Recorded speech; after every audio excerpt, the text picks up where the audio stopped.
Malayo pa, pero malayo na. Hanggang saan kaya ako dadalhin ng pangarap ko? Yun yung tanong na palaging tumatakbo sa isip ko. Na marahil, ganun din sa isip mo. Kasi kung titignan mo, kakaiba talaga yung ginagalawan nating mundo. Parang minsan, nagtitripan na lang tayo.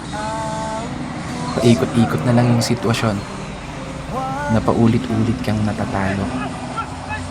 Oo, minsan, may araw na panalo ka, pero mas madalas pa rin yung nadedehado. May oras na gulong-gulo yung isip mo, may panahon naman na pumapabor sa gusto. Ganito siguro talaga yung ibig sabihin ng buhay.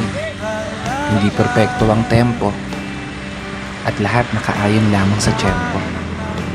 Pero kahit ganon, dapat magpasalamat pa rin tayo.